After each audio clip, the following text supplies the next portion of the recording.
Bismillahirrahmanirrahim. Assalamualaikum warahmatullahi wabarakatuh. Waalaikumsalam warahmatullahi wabarakatuh. Para pemirsa dan sahabat beriman dimanapun berada, kita jumpa lagi di Ustadz Danu Official Channel bersama saya Tung. Semoga kita semua dalam lindungan Allah Subhanahu wa Ta'ala. Amin. Amin. Di video kali ini kita akan ngaji lagi bersama guru kita Pak Ustadz Danu yang sudah hadir di sini bersama kami. Assalamualaikum Pak Ustadz. Waalaikumsalam warahmatullahi wabarakatuh. Assalamualaikum Mas Eko. Waalaikumsalam warahmatullahi wabarakatuh, Pak Tung. Alhamdulillah. Bang J, Assalamualaikum. Waalaikumsalam Pak Tung. Oke, para pemirsa dan sahabat beriman dimanapun berada, kita lanjut aja nih. Kali ini kita akan membicarakan satu masalah atau peristiwa penyakit. Ya sebenarnya sih bukan terlalu penyakit ya Pak Ustadz. Kata-kata yang sering diucapkan atau kita dengar itu masuk angin, seperti itu Pak Ustadz. Masuk angin. Saya punya teman hampir tiap hari masuk angin. Kalau ndak perut kembung, glegeen, kalau ditanya masuk angin Pak. Terus keroan memang merah sih punggungnya itu Pak Ustadz kalau dikerok, kalau masuk angin. Kalau ndak masuk angin dikerok ya ndak merah tuh apa jinnya keluar lewat kulit atau gimana gitu. Terus kadang-kadang waktu kita masih kecil, orang tua kita kalau kita pakai baju singlet tuh, pakai baju nanti kamu masuk angin gitu. Padahal angin tuh kan ciptaan Allah juga ya, kok nyakitin gitu. Jadi masuk angin itu secara tauhid memang ada hubungan dengan akhlak juga itu Pak Ustadz. Iya. Bismillahirrahmanirrahim. Assalamualaikum warahmatullahi wabarakatuh. Waalaikumsalam warahmatullahi wabarakatuh. Amin ya rabbal alamin. Memang kalau dicari di dalilnya masuk angin itu emang nggak ketemu sih. Nggak ketemu ya. Semua dalam mencari kesembuhan itu harus dicari berbagai macam cara. Yang jelas jangan sampai keluar dari syariat, tidak syirik dan juga tidak musyrik. Itu harus seperti itu. Kalau cari orang Arab sana masuk angin ya tetap makan aja madu begitu aja ya. Sampai sini pun ya sama. Tetapi persoalannya bukan hanya madu saja. Nah di sini saya memang meneliti sejak dulu masuk angin itu kenapa sih gitu. Ya, betul. Orang meriang masuk angin. Nah, kalau orang gelegean itu belum tentu masuk angin. Ya. Belum tentu masuk angin. Kemudian orang yang mohon maaf ya kentut-kentut ya belum tentu itu masuk angin. Berarti ungkapan yang kurang tepat itu Pak Ustadz. Iya, masuk angin. Iya, tetapi ya sudahlah nggak apa-apa. Tetapi yang kentut-kentut ini memang Allah mengizinkan kentutnya agak lebih banyak kan seperti itu. Ya bisa itu disebabkan karena makanan bisa. Tapi Allah mengizinkan bisa karena kalau umpamanya yang sering-sering saya amati itu kan saya makan itu kan sama tiap harinya gitu ya. Bener. Ya sama lah rata-rata itu. Bener ya Pak Ustadz. Kadang saya diizinkan bisa kentut oleh Allah Ta'ala, kadang tuh enggak. Nah itu kan menandakan bahwa makanan yang saya makan sama hampir setiap hari. Ada yang diizinkan kentut terus, ada yang kentutnya sangat jarang. Itu kan menandakan bukan dari masalah makanan. Itu saya ngujinya seperti itu. Dari masalah apa kebanyakan Pak Ustadz? Dari masalah Allah mengizinkan kentut kita aja sebenarnya. Makanya setiap kali selesai buang angin itu ya sudah disyukuri alhamdulillah karena memang Allah mengizinkan. Dan itu bukan masuk angin. Itu memang ada gas yang memang harus dikeluarkan. Istilahnya kalau orang kembung, perutnya kembung ya itu gas yang nggak bisa keluar. Sebenarnya insya Allah seperti itu. Nah masuk angin ini urusannya adalah dengan badan. Ya, Dengan badan. Badan meriang dari mulai punggung atas sampai punggung bawah meriang. Jadi kalau kena angin dingin aja udah gerges gitu ya. Padahal yang nggak dingin-dingin amat. Siang ya gerges-gerges seperti itu. Itu masuk angin ya, meriang. Nah insya Allah yang selama ini saya amati, insya Allah itu disebabkan dari orang tersebut itu relatif jengkelnya itu setiap hari sering. Jengkel aja. Khususnya dalam masalah keluarga. Kalau di punggung itu insya Allah hubungannya dengan keluarga, entah itu masalah pekerjaan sehari-hari, entah itu masalah anak, masalah antara suami dan istri, itu di keluarga aja, itu intinya. Sehingga itu kalau jengkel itu momennya istrinya ngerjain sesuatu nih, dia lihat nggak bisa, bukan begini loh caranya ngerjain begini, enggak, ngerjain gitu kok nggak bisa. Betul. Awalnya itu terus, Betul. tapi kalau itu dikerjakan setiap saat, akhirnya ngejek istrinya, kemudian marah ini dan sebagainya. Itu yang akhirnya orang Muslim, saya cerita tentang Muslim karena kita Muslim, orang Muslim nggak sadar bahwa itu salah di hadapan Allah Ta'ala. Nah, ujian yang dihadapi terhadap istri atau suaminya, pada saat tersebut dia tidak lulus. Kalau dia ada kejengkelan, masuklah jin yang punya unsur itu panas masuk ke tubuh. Khususnya berhubungan dengan tulang punggung, kemudian di punggung, itu insya Allah seperti dia masuk di situ aja. Karena kebanyakan orang-orang Muslim itu kalau melakukan kesalahan yang saya amati, jarang yang tobat atau mohon ampun. Memang dia mohon ampun, istighfar, tapi di titik selesai sholat aja. Sholat pun banyak ustadz menceritakan kalau habis sholat berdoa istighfar itu dipergunakan, salah satunya adalah kalau dia salah dalam sholatnya, lalai dalam sholat, lalai itu memang salah lah istilahnya, atau kelewatan yang dia tidak sengaja, istighfarnya seperti itu. Nah, jarang sekali istighfar itu fokus kepada persoalan dia sehari-hari, marah kepada istri, jengkel kepada orang tua, jengkel kepada orang yang ngemudi mobil yang motong kita, kan gitu ya, di jalanan. Dan itu di jalanan, dan itu sangat jarang sekali orang Muslim itu paham bahwa itu salah. Nah, itu tetap dikerjakan bertahun-tahun sehingga itu menjadi catatan oleh Allah Ta'ala, itu suatu kesalahan. Nah, kejengkelan itu diibaratkan, memang yang selama ini saya memperhatikan orang-orang yang masuk angin relatif mudah sekali jengkel.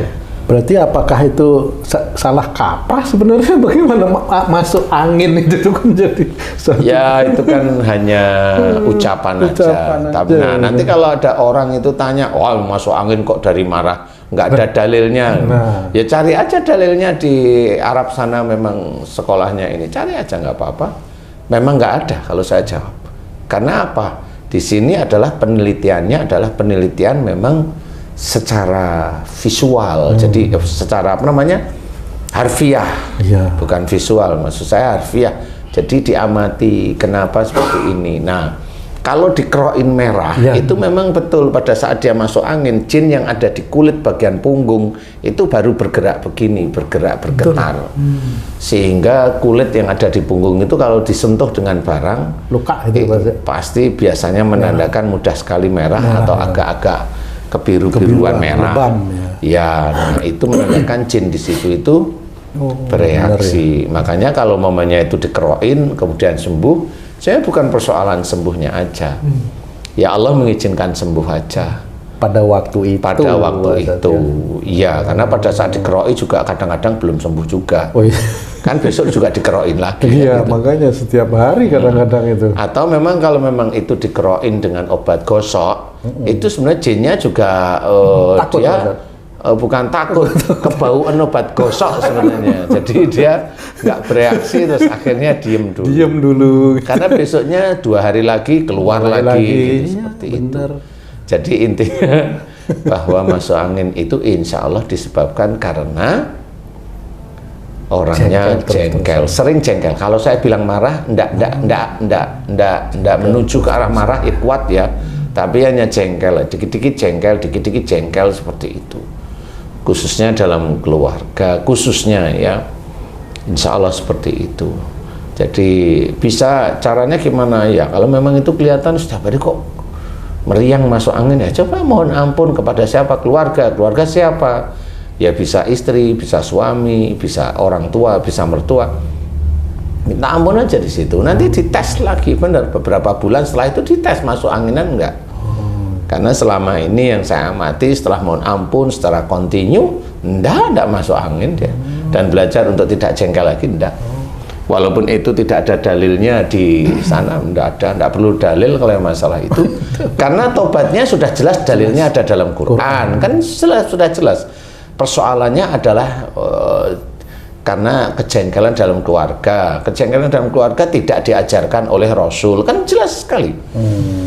Rasul tidak mengajarkan jengkel dalam keluarga, karena keluarga itu ujian yang harus dihadapin. Jadi kalau ada sesuatu yang tidak nyaman dalam keluarga, hadapin aja. Kalau nggak bisa, serahin sama Allah. Kalau pasangannya ngeyel, ya didoain agar soleh atau soleha, seperti itu aja sebenarnya.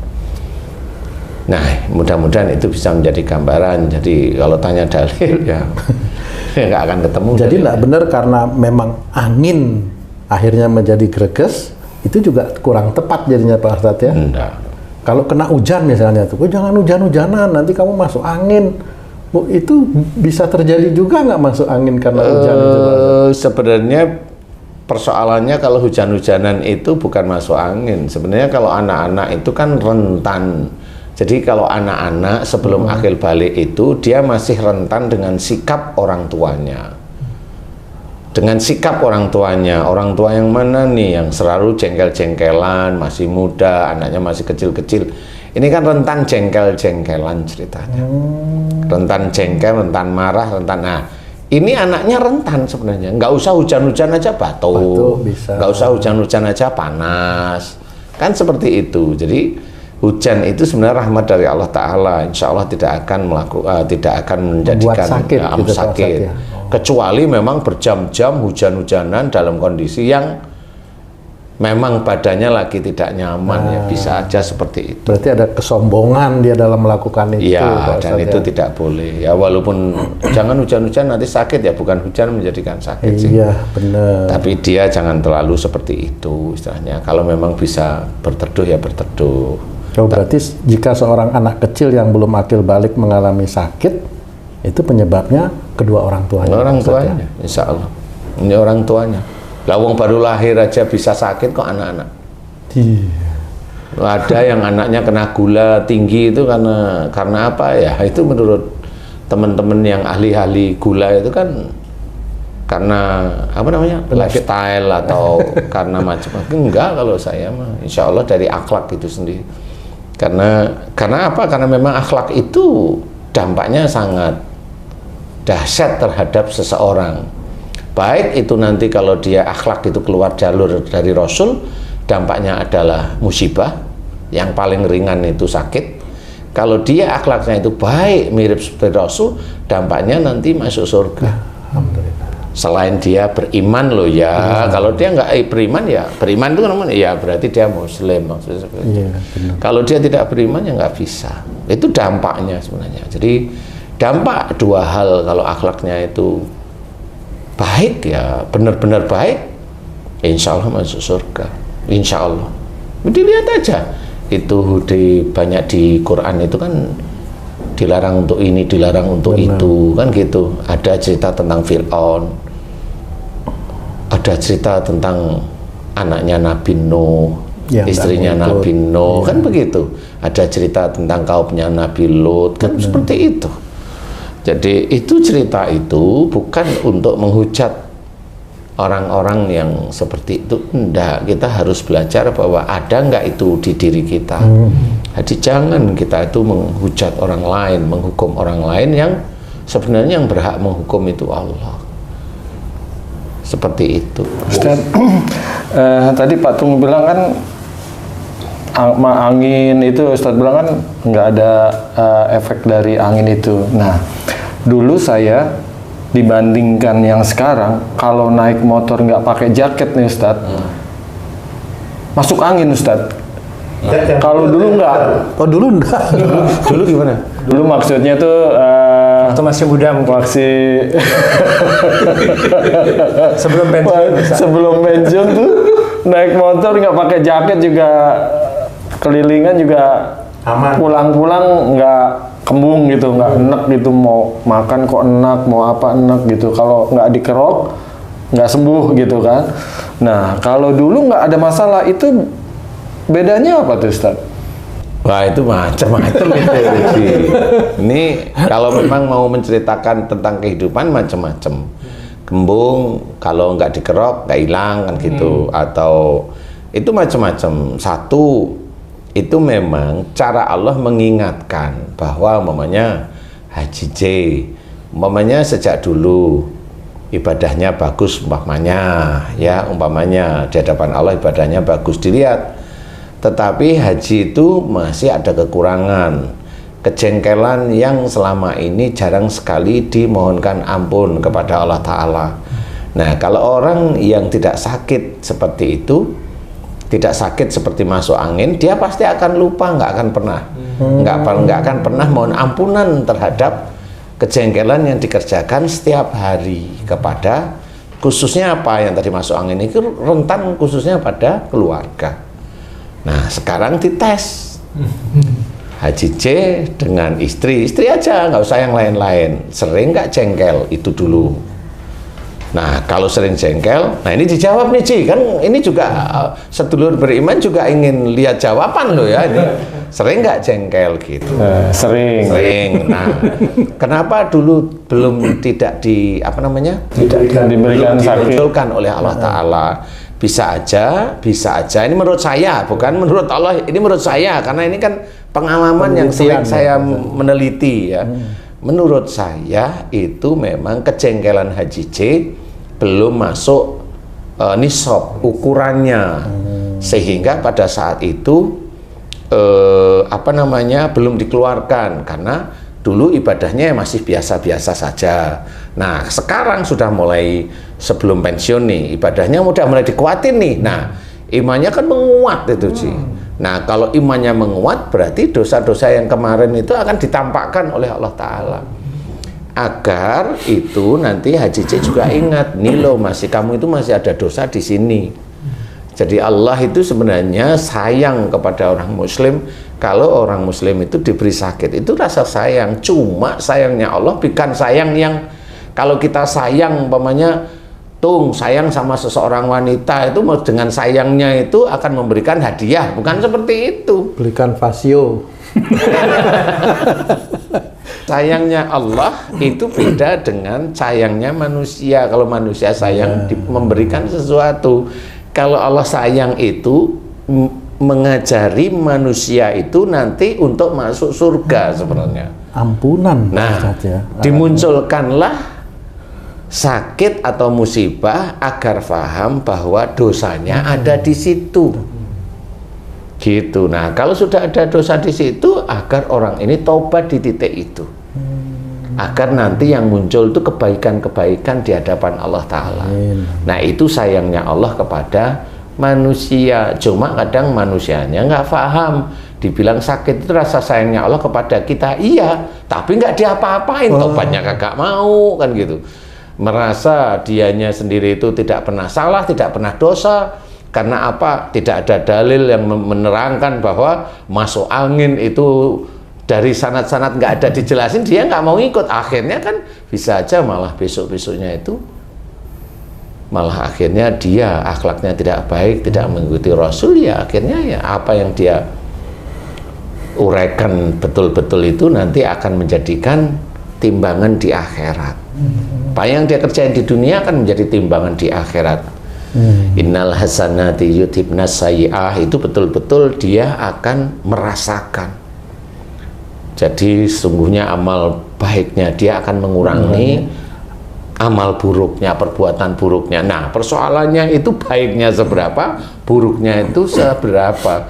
Lah manusia itu kalau diingatkan buruknya ngeyel, marah, merasanya dia itu baik terus. Nah, seperti ini. Kan akhirnya dia nggak ngerti. Kalau mamanya dia tahu tobat itu tahu, dia tahu mohon ampun tahu, tapi kalau diingatkan salahnya ngeyel.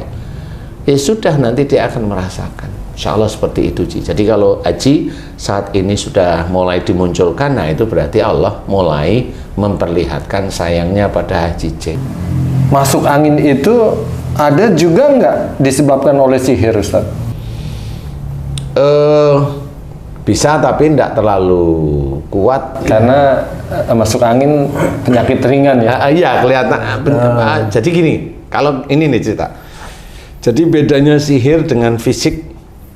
Kalau masuk angin itu kan ngeblok satu punggung biasanya. Betul. Sampai ke ini iga-iga di sini. Jadi nggak enak lah ya umpamanya.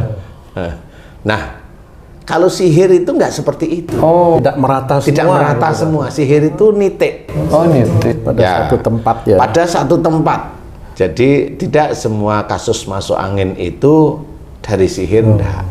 Tapi kalau masuk angin menurut saya ya sakit biasa aja. Walaupun umpamanya Allah mengizinkan saya diizinkan mampu menyelesaikan sihir, tapi semua orang sakit belum tentu dari sihir. Makanya di YouTube ini saya cerita, nggak semua sakit dari sihir kok. Dominannya apa Pak Ustadz? Dominannya akhlak. Akhlak. Karena sihir itu akan menjadi-jadi kalau akhlak orang itu memang rusak. Iya. Rusak. Jadi begitulah akhirnya sihir muncul. Ustadz, sekarang ini Ustadz, kan bicara yang masuk angin ini, banyak tuh saudara sedulur beriman kita itu yang ada acara bekam, Pengobatan lah ya, pengobatan gitu. apakah itu satu, itu apa sudah betul syar'i? Dua, betul nggak sebenarnya Ustadz, kalau dibekam begitu itu anginnya keluar? Atau jinnya keluar. Kan gitu ya. Sebenarnya kalau bekam itu memang dianjurkan. Istilahnya kalau dibilang syar'i monggo lah ya. Sama seperti jarum suntik. Kalau bilang itu jarum suntik syar'i monggo lah. Oh, ya, itu ya. Intinya adalah kita tidak boleh bahwa obat itulah yang menjadikan dia sembuh. Poin utama itu. Poin utama itu. Orang berikhtiar itu boleh-boleh saja. Ya. Dan juga tidak boleh nyalain yang lain. Kalau saya paham, bekam itu boleh. Bekam itu kan mengeluarkan darah kotor sebenarnya. Tapi setelah dikeluarkan sakitnya sembuh nggak? Nah itu saya nggak pernah tahu karena saya nggak pernah dibekam istilahnya. Kenapa nggak pernah ya alhamdulillah diberi sehat sama Allah kan nggak perlu dibekam. Kan gitu ya. Jadi monggo kalau memang mau dibekam monggo, kalau sembuh monggo. Kalau kanker dibekam, monggo silahkan. Namanya ikhtiar kan? Iya. Ya kan? Kanker dibekam saya. Iya. Tapi intinya itu dilakukan, iya. Nah kalau momennya saya mengajarkan menyelesaikan penyakit dengan mengembalikan akhlak yang baik, dengan mengajarkan untuk orang itu mohon ampun di titik-titik tertentu yang menjadikan dia sakit. Karena penelitian saya sama seperti orang barat itu meneliti obat sakit gigi itu bisa pakai ini, obat sakit liver itu bisa pakai ini, bisa. Itu kan diteliti sebenarnya. Dan makanya kalau istilahnya kalau di YouTube kita itu kan alhamdulillah orangnya nggak pernah kenal saya. Betul. Dia belajar beneran, mohon ampun tobat, alhamdulillah diberi kesembuhan kok. Dahsyat betul itu. Nah, ya. makanya di sini loh ini meneliti, jadi bukan asal ngomong. Kalau ditanyain dalil, ya tanya aja kamu sama apa namanya yang kamu pelajari, karena memang di sini itu beda. Di sini meneliti. Betul. Kalau dalil itu cerita dari yang sudah dari sanad-sanadnya, kan beda di situ. Kalau ditanya dalilnya mana, ya nggak ketemu. Sama seperti itu. Kalau momennya sama seperti orang Arab pakai gamis, orang Indonesia pakai baju biasa. Dalilnya mana pakai baju itu? Lah nggak ketemu, memang beda. Kan nggak bisa itu seperti disalahkan. Kan nggak bisa. Itu menutup aurat, sama menutup auratnya. Kalau laki-laki ya, seperti itu. Nah, sakit juga sama. Apa yang saya ajarkan tentang sakit? Kembali ke akhlak yang baik. Itu syar'i sebenarnya. Jangan bertanya dalil. Saya kembalikan kepada akhlak yang mulia, itu syar'i sebenarnya. Saya ajak untuk tobat, itu syar'i sebenarnya. Kok nggak mau? Loh kok nggak mau lah? Ya sudah monggo kan gitu. Sebenarnya ringan loh ini ya. Tinggal mohon ampun. Seperti itu ya. Insya Allah seperti inilah yang orang harus berpikir sebenarnya. Ini meneliti, ini penelitian. Apa yang saya ceritakan ini adalah penelitian. Insya Allah tidak akan keluar dari garis Quran dan Sunnah seperti itu. Makanya kenapa saya bisa cerita, oh masuk angin mah Insya Allah tiap hari gampang jengkel, selesai. Berarti selama ini kasihan si angin ya Pak Ustadz dijadikan kambing hitam itu jadi. Iya. Bahkan Pak Ustadz itu saking seringnya orang, kadang-kadang orang kalau temen nih masuk angin tuh orang yang agak maaf ya agak sedikit aneh itu dibilang masuk angin juga itu Pak Ustadz. Kalau itu temenmu dulu itu. Bully-bulian itu kadang-kadang gitu tuh. Ya itu tidak apa-apa. Makanya kalau angin itu sebenarnya diberikan oleh Allah Ta'ala untuk menebarkan benih-benih, itu kan nggak bisa juga. Makanya kalau ada angin, ya kalau memang itu angin terlalu besar ya berlindung. Kan hanya gitu-gitu aja. Iya, benar. Dan jangan merasa hebat seperti itu. Karena bisa aja memang angin itu ada yang ikut. Gimana itu Pak Ustadz? Itu jin yang ikut. Ada memang seperti itu. Ya jangan ditantang lah gitu ya. Kalau memang dari Allah ya menyebarkan benih-benih tumbuhan sehingga itu bisa manfaat untuk kita. Jadi sebenarnya kalau kita pikirkan benar-benar bahwa janganlah kita itu menggerutu tentang sesuatu yang terjadi pada diri kita, bersyukur aja ya. Termasuk kayak Haji J tadi masuk angin, ya sudah, kenapa di hari tua saya lah, ya itu tadi ya disyukuri aja, bukan masalah masuk anginnya, ya dapatnya seperti itu ya disyukuri aja dulu kan gitu ya. Karena dulu kan grundel, sudah pengen punya istri, sudah punya istri grundel terus. Lah mau cerita apa sih? Pembuktian. Ya, gitu. Grundel lupa kalau habis grundel itu apa namanya sih? Sulit untuk tobat, mohon ampun, nggak taunya. Oh itu grundel ya namanya. Lah iya. Bener nggak sih? Iya. Perlu waktu. Perlu waktu. Baru paham Bapak. Oh iya. Insya Allah seperti itu. Wallahu a'lam ya. Baik, waduh, alhamdulillah manfaat banget nih. Terima kasih banyak Pak Ustadz. Manfaat sekali nih tentang masuk angin yang sering terjadi dan beredar kata-kata itu di lingkungan kita masyarakat. Sahabat beriman, para pemirsa dimanapun berada, demikian tadi perbincangan kami dengan guru kita Pak Ustadz Danu. Mudah-mudahan ini bisa memberikan banyak manfaat untuk meningkatkan iman dan ketakwaan kita pada Allah Subhanahu wa Ta'ala. Amin. Amin. Kami pamit undur diri, sampai jumpa di video yang lain. Wassalamualaikum warahmatullahi wabarakatuh. Waalaikumsalam warahmatullahi wabarakatuh.